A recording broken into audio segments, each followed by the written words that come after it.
Kia ora and welcome to How to Smash the Motherhood Penalty, the podcast where we get curious about a system where all parents pay some kind of a price, but it's only mothers that are paying a financial price. I'm your host, Emma McLean. I'm an executive coach and a mum of three. Join me as I interview experts in all different fields on what the motherhood penalty is, how it impacts us, and what we can do to smash it. Welcome back. It's your friend Emma, and today I am delighted to have Nicola Raynes-Pene here. I first met Nick because she was one of the inaugural 2024 New Zealand part-time power lister. And Nick works with KPMG and she's going to tell more about her story soon. I'm going to do a brief intro for her. But she is a bundle of energy. She is a total agent for change when it comes to working differently for all kinds of life reasons, which she will explore or share with us. This is Nick's introduction, but she's going to do a much better job than me. Nick is a mum to 3 young kids and is a partner at KPMG. Nick's been working 4 days a week for 13 years since she got back to Aotearoa, New Zealand from living overseas. Nick, welcome. Thank you, Tēnā. So good to have you. Please share with my listeners anything else you'd like to share about your story so far. I suppose if I start with my most important job in life, and that has been mama to my 3 kids. So I have a son, Julius, who is just about to turn 7 next month. And then I have twin girls, Emmeline and Georgia, and they just turned 5 at the start of August. So we had a very chaotic time, you could say, where I had 3 under 2, very unexpectedly. So yes, that was, it's been a real journey, I suppose you'd say, in terms of actually getting to that 5-year mark. It's fair to say the first 2 years were an absolute, it's hard to put it into words, to be quite honest. And we had phenomenal family support, plus it was COVID times and things like that as well, and it was just bloody hard, to be quite honest. And I think you can never anticipate how difficult that is. And I distinctly remember one time, and I was feeding the girls, and I was sitting there and I had tears going down my face. It's probably a little bit too honest, but tears going down my face, going, no corporate job is ever going to be this hard. And I was just saying that still holds, I will say, to this day. To that. Yeah, but they're an absolute delight, and they're my reason for being and stuff. And my husband Jason and I, we're really blessed with them, obviously. So that's on the personal side. And then obviously I'm at KPMG. I'm a partner there, and I lead the financial services sector for KPMG. So that's right across our firm there.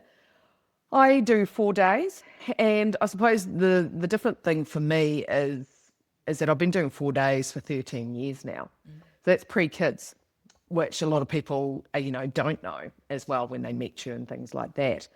So I was living overseas, came back to New Zealand. So I was living in Dublin for the majority of almost 7 years.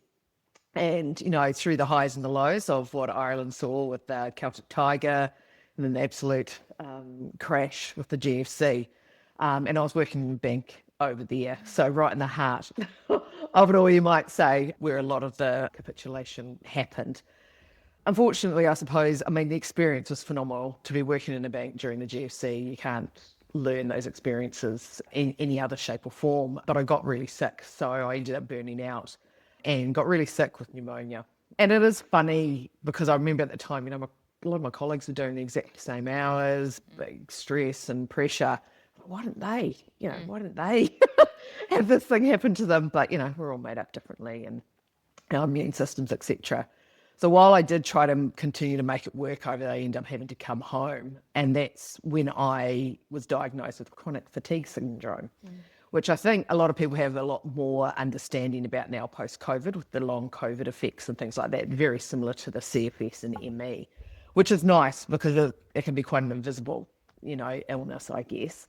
And I had to really change my lifestyle. So I've always, a lot of my friends will know the old Nick in terms of work hard, play hard, exercise hard, those sorts of things. There was a lot of playing hard, and things like that. So I just had to change my whole life and the way I managed things. And, it really changed everything. And then a couple of years later, I was diagnosed with an autoimmune arthritis as well.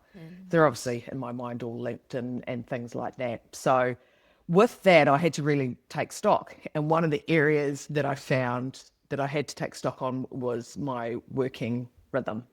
So that's when I went down to 4 days. So that was 13 years ago when I came back to New Zealand. And I was really, really, really blessed that I was at KPMG at the time. So I came back in from the bank in Ireland, landed at KPMG in an advisory capacity there. And there was no questions asked about going down to 4 days. It was like, yep, support you there. After that, I went to Westpac for a few years. Same thing again, no questions asked. And I'm back at KPMG now. And it's the same thing. It's a non-negotiable for me. In all honesty, I have to, because if I'm not working at my prime or, in my healthiest, then no one is in our family in all reality. So, and it's even more important now that we've got young kids and us wanting to be involved in them. And we're lucky because, Jace understands it. He gets it. My husband and his workplace is really good and flexible as well and family friendly. So it actually makes a huge difference for both of us. So, so that's kind of, I suppose, the journey of why I've worked reduced hours. Thank you for sharing that, Nick. And so much to pick up on there for me. 3 under 2. Now they're all at school. So again, that's another key transition point for families when everyone gets to school. The GFC in Dublin. So work hard, play hard. Probably some Guinnesses drunk in Temple Bar. There's a lot of Guinness. Maybe not so much Temple Bar, but there's a lot of Guinnesses and whiskey, so you probably say. I know. I actually have lived in Dublin as well. And yes, I know I probably wouldn't have been Temple Bar because that's for tourists. But it's a very cool city. And I do actually find a lot of similarities between Ireland and New Zealand as well. When I hear you talk all that back, Nick, you have crafted a senior career on 4 days a week. And even though I hear you say, it was just non-negotiable to me, I'm curious, has it been hard? Has it been easy because you are quite senior? I mean, because a lot of people will listen to that and go, well, that's non-negotiable for me as well, but no one wants to hear that. What's been hard about it, and how can you think of any moments where it might have been hard and what you've done in that time?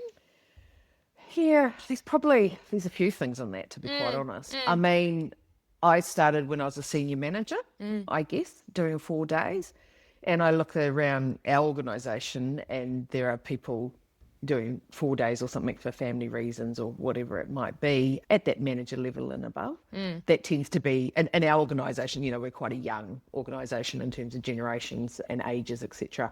So that does tend to be perhaps at that level where that life change starts to happen. But that's a very big generalisation there. So I was a senior manager. I think, at times I had one former leader say to me at another workplace, you'll never get to a top role working 4 days. And I was like, but why?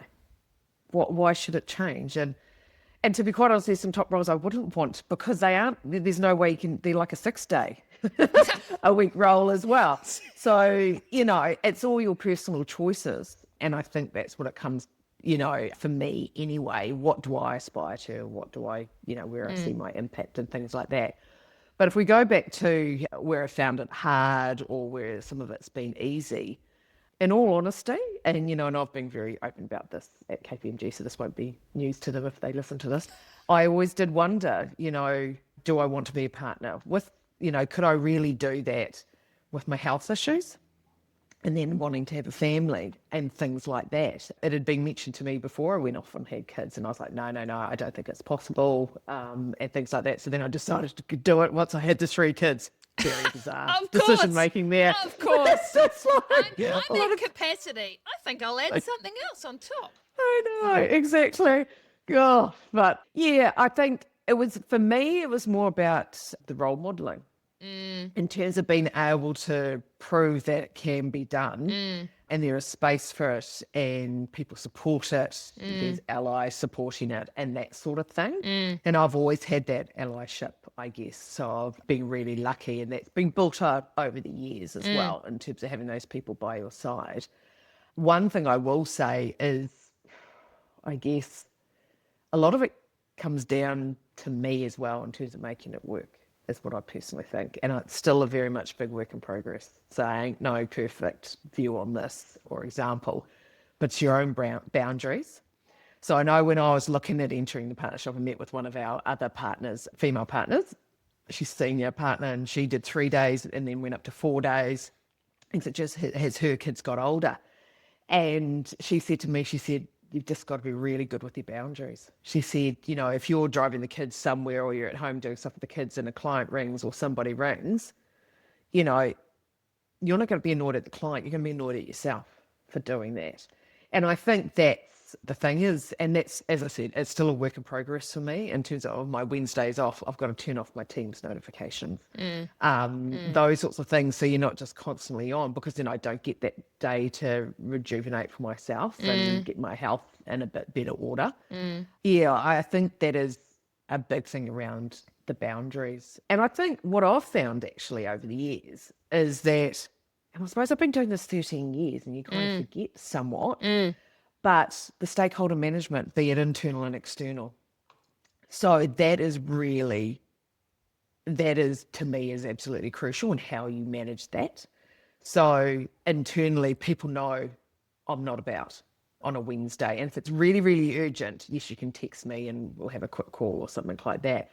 But people know that and they generally respect it, unless it's really like, you know, terrible. And then you tell people, like, I'm out of office, oh God, I'm so sorry. You know, they're actually, I think post-COVID, because, you know, I was doing this before the COVID and all the flexibility got a lot easier. But, you know, this has been for years in terms of people just did understand. And my calendar is blocked out to demonstrate that. So all those sorts of things. And clients, I find, are really, you know, and I know not everyone has that luxury, but I find for me, clients, they understand it. Like I've had, sometimes if I've replied on my day off and they'll come back to me like, what are you doing replying? It's your day off. Yeah, so love it. I do feel like some of that expectations has changed a little bit, or there's a little bit more understanding, a little bit more, And I think that's somewhat made it easier for me as well. Yeah, I love that. You know, when I hear you talk that back, what I hear you say is, you know, there can be hard stuff, but the person you can influence is yourself on all of this. And it's setting the boundaries and being clear with stakeholders and deciding. And also I hear what you say about clients as well, right? Like, you know, especially when you're in a client industry like you are. And I know that when I did a podcast with Emma Thompson from PwC and Liz Blythe from Russell McVeigh, they said the same thing. And I think getting clients on board, I mean, like, how do you position it with clients? Like if you met a brand new client and you were going to be their lead partner on a piece of work, how do you talk about how you work? Well, that's an interesting one. I think generally for me, when I meet new clients or just people in, you know, in your ecosystem that you work with or meet with, I'm really open about working 4 days and why. Yeah, that's cool. Quite honest, I tell them my health issues. That's cool. It's quite interesting. Maybe not in the first, you know, 10 minutes or anything like that. Chair, let me tell you about me. Exactly. No, so I'm a little bit more subtle than that, and I choose my timing. But it's amazing because everyone knows somebody who's done something similar or been through something similar, and it also creates that rapport, I find. As well with them in terms of that personal level and understanding one another. So I think for me, I've always been quite clear like that. And if someone does send in something, and I might quickly acknowledge and go back and say, look, yes, just to let you know, I've received this. Someone is off actioning this. I'll come back to, but I'm out today, and those sorts of things. So, you know, the other week it was the school holidays, and I was at the zoo with the kids and with some friends. And I missed a call because it was just in my bag, so I hadn't seen it. But then the client had actually texted as well. And I said, oh, I can't actually talk at the moment, but maybe 3-4 hours, I'm just at the zoo currently with the kids, blah, blah, blah. And they're like, oh, no, look, we'll talk tomorrow. That's, And it's brilliant. so, Yeah. and I Yeah. think it is about being honest like that. And just, I know not everyone can do that. And I know some organisations won't appreciate it and things like that. But that for me has always been, I guess, my strength in some is that authenticness and wanting to be like that. And I mean, there's peaks and troughs, always is, in terms where you're high intensity times and things like this. So don't get me wrong, it's never always just 4 days a week, but it's that aim and that constant work in progress. Yeah. I think there are swings and roundabouts. It's definitely a theme with the part-time powerlifts. And the other theme I would see about the part-time powerlifts is that they're out and proud, that they're loud and proud, that they are upfront and honest. And it's actually super curious for me that when I put together the list this year, I had a couple of people who didn't want to do it because they didn't really want people to know they worked part-time. You know what I mean? And so to your point, I know it doesn't work in all environments. There are still some environments where it feels unsafe to say publicly, I work 4 days a week. And that's really sad. And I think it is. And you'll probably hate me for saying this, but I don't like the word part-time. No, tell me more. Tell me more. No, I know it's really good alliteration, so I understand it and it works really well. But because I think part-time still has a connotation with it in terms of, part-time energy and part-time commitment. And so and even my husband, Jace, he says to me, you don't work part-time. He said, a lot of people, it's 4 days, that's not part-time. And so it's really interesting. And that one there, I always find that quite amusing. I think, when you look at the agency of what we could all do, right, to make this, the motherhood penalty, as we talk about, start to dissipate away. One of the key things that I've always thought about is actually, for all of us, men and women, all parents or caregivers, supporting our colleagues. So I think internally within our teams or cohorts or anything that you're in in your organisation, it's like if you, sponsoring and supporting that person who is doing the juggle, whether it be the dad or the mum or 2 mums, the 2 dads, whatever it might be, or the grandparents or however it is, because there's a lot of extended family support that happens. A lot of whānau get all involved in support because our society is not set up for dual working families. Just another little bugbear of mine. Yeah. But that's a whole nother topic. But I think, actually being that ally, being that support person, because there's so many people doing this juggle. There are so many people doing this juggle. Like I see at our place, how many parents are sharing the sick days, the school holidays, the school events, the drop-offs, the pickups. Like you see it like I've never seen before. And it's the norm. And, where it was the domain of the mum, the dads are right in there. And they, and they absolutely, they want to be in it as well. I love that. So I do think there's a bit of a change coming through the generations in that respect. Yeah. I do see some of that. And I know, and I mean, you talk about it in the corporate environment, right?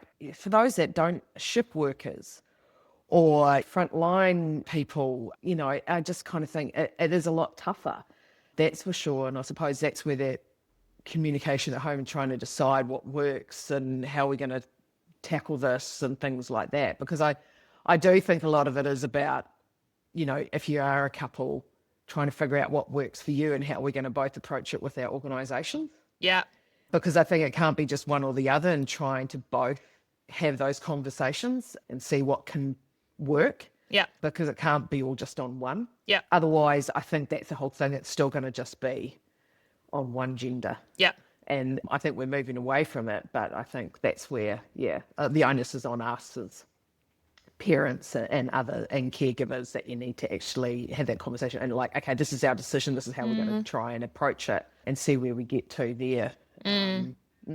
Yeah, I hear that this has got to be about parents. It can't just be about mothers, and that you see that at your place, which is great. When I say that word, the motherhood penalty, which, is quite an it feels like quite a confronting two words. What comes into your mind? Like, what does it mean? Do you think it exists? What does it mean for you? I think the data points are all there about it, right? So the gap in retirement savings, less women in senior roles. And I think, there is that evidence there that there is a penalty for having time out of the workforce to show that. And I think, that perpetuates things as well. So, for example, if we're seeing less women in leadership still, then that's going to keep on happening because you can't be what you can't see. That's the right term, isn't it? I always get it around the wrong way. So I'm just checking. Yeah. So I think, and then you just keep going in that cycle. So I do think I think it is there. The work that was done recently by the Retirement Commission and Martin Jenkins, that research that they did, which was launched last month, that looked and quantified the impact at different life stages and how that does end up at the retirement gap between men and women. I mean, just shining a light on those sorts of things. It shows. It's real. But probably one thing around this, and one thing I've found really awesome in my career to date, is about, I suppose, emphasising it's not just about mums and flexible working. And as we were saying before, about it's got to be looking at both parents and caregivers. So in one of my last workplaces, which was Westpac, and I can say that, so David McLean was obviously our CEO then, and we know, David was always a massive DEI champion for the corporate world, and within Westpac he did huge amounts of things there. And this was a campaign, and as well before the pandemic, so before the whole flexible working became more well accepted, I guess. And that awareness campaign was run internally, and it was to shine a light on people who worked reduced hours and the outcomes that they were achieving. And, they were had that balance between work and life and what they were trying to achieve with it. So I was held up in one of those campaigns for obviously working 80% for my health issues. You've been a poster girl for a long time, Nick. Hardly. But I was one there. Another guy, he was 80% because he was doing a side business. Okay, creating his own little business that was really well accepted. Another one, he was sporting in terms of a sporting achievement. And then I'm just remembering 4 of us, there was more as well. Another one was, had young children. So it was an awesome conversation being had about actually, it's men and women wanting different things and wanting to contribute and do really well in their careers. But actually there's other things that are important as well to a well-rounded life. And so I think that was massive. I really saw something in that and the value of that and the power that actually brought. Yeah. So, I think organisation, that's one thing that people can do is to actually have things like that so people can actually see it and see it being lived and breathed and different forms and what it might look like. I love that. And, that story is a tangible thing an employer can do if they're listening to this, right? And I know it's a trope, but it starts from the top. It has to, and if it comes from David, it's powerful. It's powerful. It's not an action on an internal comms plan that gets fed up 4 levels for David with some talking points. It has to, it has to be real, doesn't it? And I think that's exactly it. And around that time as well, our GM of people, I think it was Gina at the time, Gina Delabarca, and, it was the whole leave loudly. If you're leaving at 4 o'clock or at 3:30 or whatever it might be, leave loudly. Don't shrink out the door. Do you know what I mean? And that was a really big thing as well. And I was like, well, I kind of enter loudly and leave loudly anyway, if anyone knows. I'm a very loud person. So that never quite applied to me anyhow.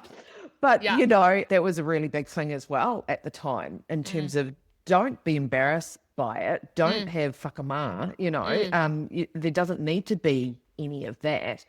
Because I think that's the other thing is that generally, and I do see evidence of it all the time and people will back you up and say, totally agree. But people who work reduced hours actually are really super efficient. And are a really productive workforce. And I think, I will chime in here about, I'm quite miffed at the moment You know, I talk to friends of mine or people in my network who are trying to find roles that are 4 days or 3 or 4 days to be able to make the balance for family and things like that, because they're dual working families, and there's nothing out there. And that to me is just, and they're being told by the organisations or by the recruiters, look, just get in there, take the 5 days, make it work for a year and improve yourself, and then you'll be able to go down to 4 or 3 or whatever it might be. And I'm just sitting there going, have we regressed that much? Because it never used to be that bad. And I know it's tough for economic times, so don't get me wrong, I get that.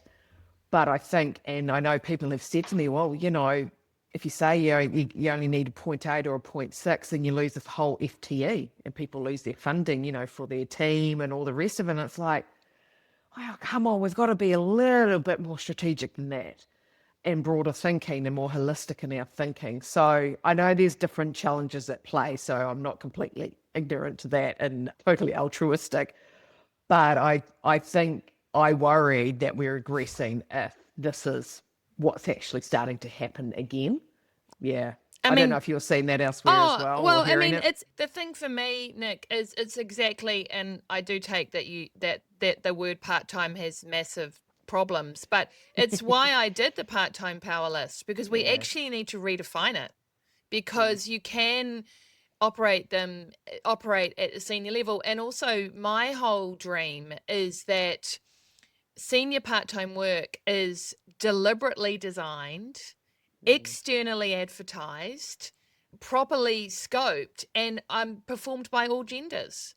Like at the moment, there are no delete Seek off your phone, because it's just going to depress you. There are no part-time senior jobs unless you know. And I think that I take your point around the whole FTE thing.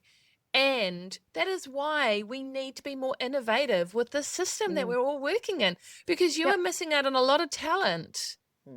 And again, people who want 4 days a week, to your partner's point, they don't stop thinking about that role. You know, like, you're getting a great resource there. And I think that's the thing. So I hope that's just a blip, to be quite honest, and we start to see a bit of a resurgence. But so that's, it's got me a bit miffed at the moment. I can see that. You were miffed and you chimed in and all these words. A bit miffed. You listen, I can't not have you on here and not talk about KPMG's leading paid parental leave policies.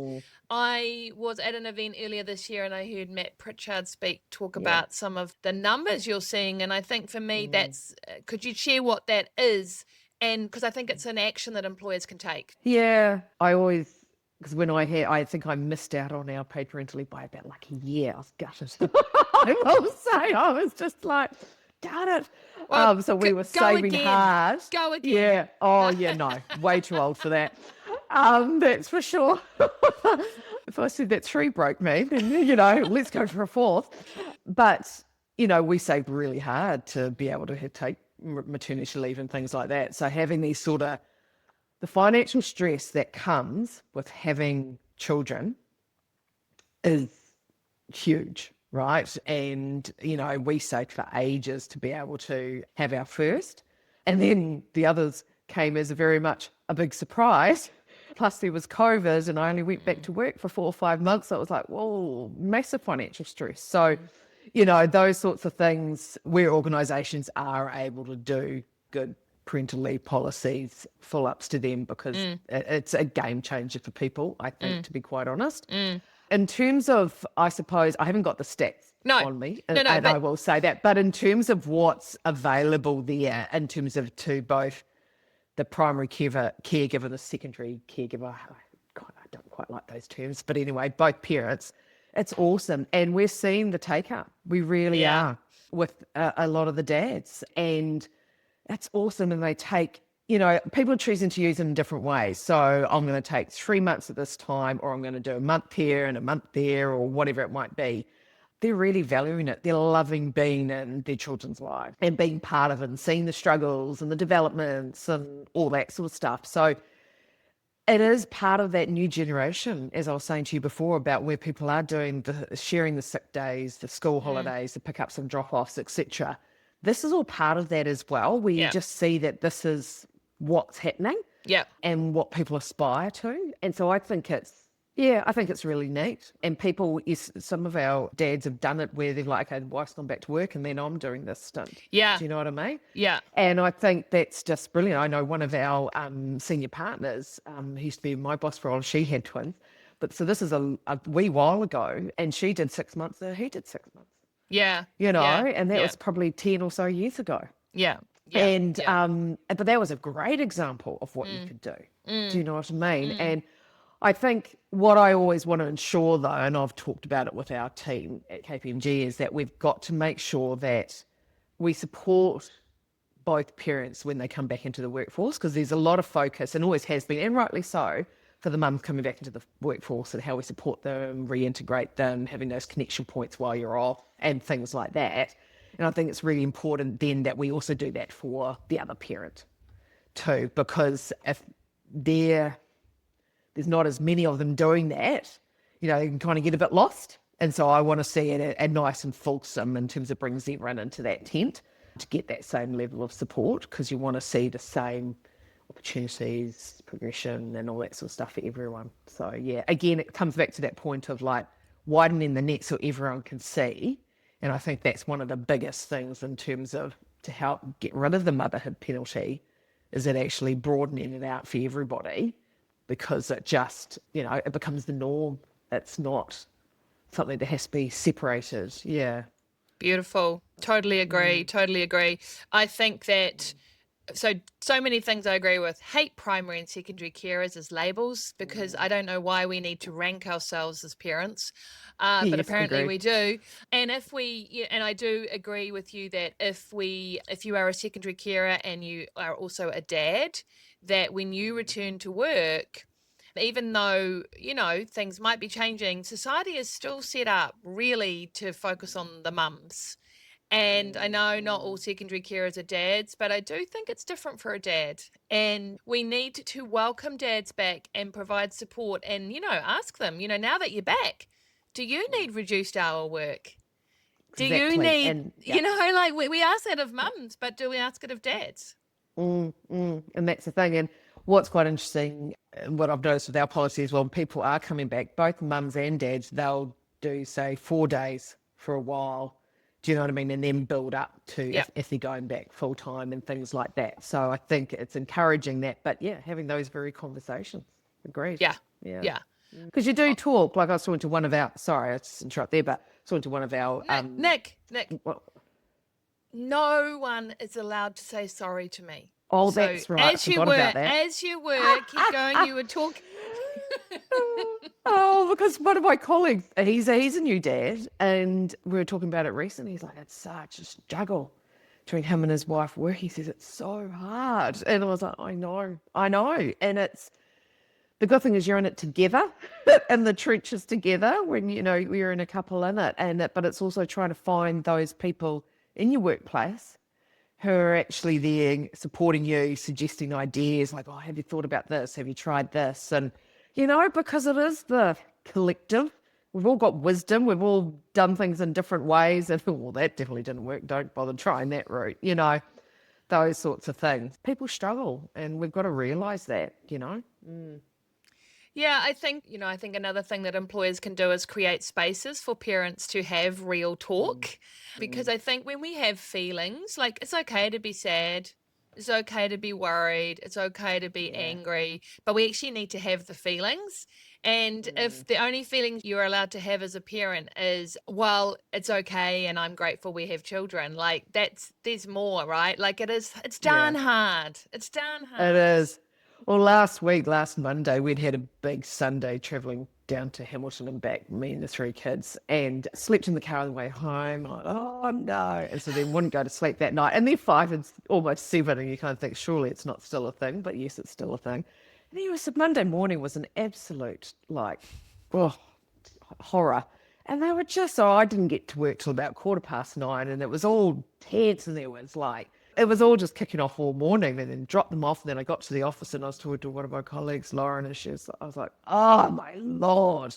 And then she's got two young ones, and she said, oh, mine were the same this morning. And we're just like moaning on the floor. Like, we do love our children, but oh my days, it was so hard. And I think normalizing that, like it's because I think you're exactly right in terms of it goes to that whole thing of like, you can have it all. And it's like, really?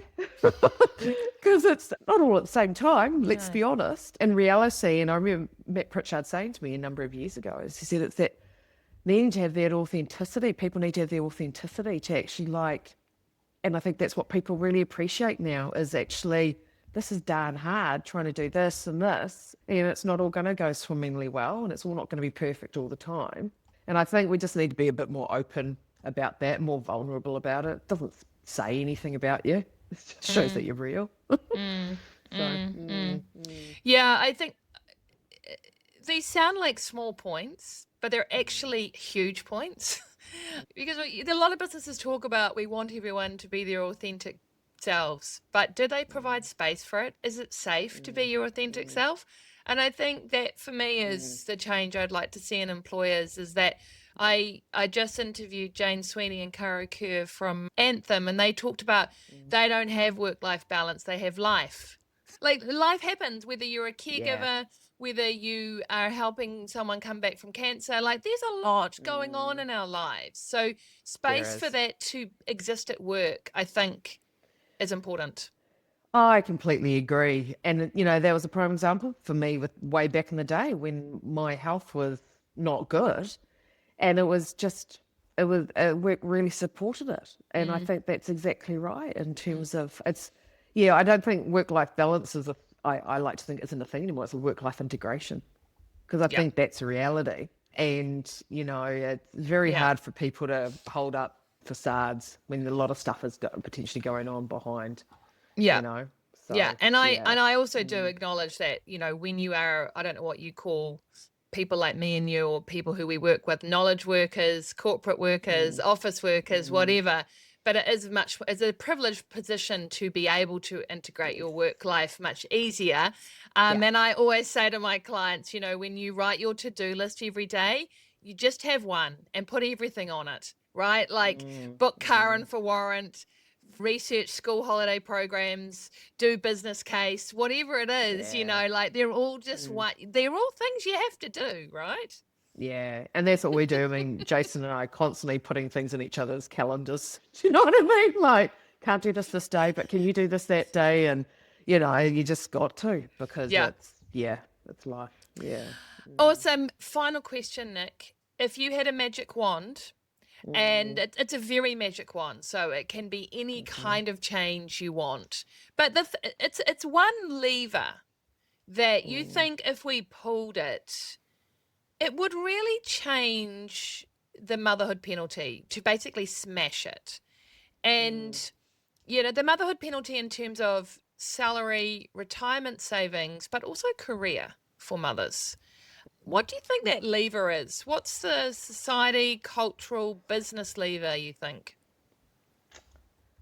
I do think there's quite a few different things, but probably one of the main ones that I'd like to see is, and I know a lot of people talk about it, but real authentic male allyship, if we're talking about the motherhood side. So, and that's at home and at the workplace. So that's big for me, is actually you can't be fighting it on your own. Like I mentioned earlier in this, talking about actually being able to have the discussion at home in terms of what does this look like for us? In terms of both our careers, both our jobs, with the family, how are we going to approach this together? How do we support one another?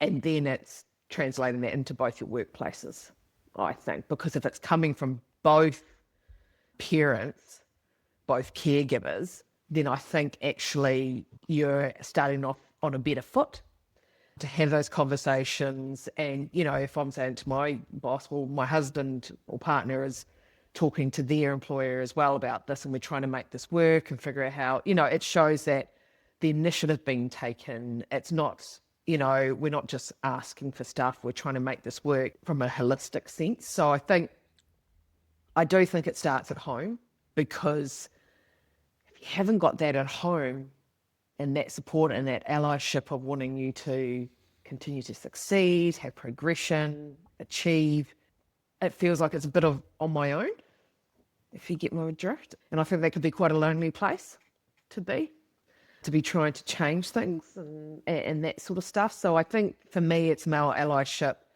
at home and then at the workplace. But if it starts at home, then both have the advocacy role to go and try and change things for themselves to make it better work for the family. So that's probably one of the, I think that's probably, well, I sat back and thought about that the other day, and that to me was one of the biggest things. I love that. It starts at home, right? It starts at home. Yeah. And this authentic... Because we can't change the school hours. Unfortunately, because that's what I was thinking. I was thinking, wow, there's quite a big wand. I'd love to think on, 4 weeks annual leave for people with 12 weeks of school holidays. That sort of stuff is like, how much of a misreality is that for a lot of families now? So, I can't control that. Yeah. That's an economic and government structure, etc. But that's why I was kind of like, well, what can we do ourselves to help drive it? Yeah. I love that. And when I hear you talk that back, Nick, it's about having these conversations. Like, what does your career look like? What does my career look like? How will we do this together? What do we need to do differently? And these are all questions that really we don't get taught to have. No, and if you think about for single parent families, even bloody harder. Like, do you know what I mean? So, so organisations need to really look at how things are structured for their people, for all our different families, shapes, all our different families, all shapes and sizes and structures and all the rest of it. So, And I think, and it's wider than that as well, right? It's caregivers. Because if it's not young children or pets, it's elderly parents. And that's exactly it. Yeah, completely agree. This is not going away. So that's why I want to be friendly annoying about how we might be changing. I love that too. I call it friendly annoying. Well, I think the thing for me with change is it's really hard to get change when you're very earnest and serious. And you because actually, tell you what, just from a woman perspective and leadership and all that, we all know the numbers. We all, like, the rational approach, I don't think it's kind of working. I think we need to try something different. And I think we need to become a bit more friendly annoying. So that's what I invite all my listeners to do. Thank you very much, Nick. From the Celtic Tiger and the GFC to Aotearoa, New Zealand, crafting a career on 4 days a week, 3 children under 2, work calls at the zoo, conversations with your partner. We've talked about it all here.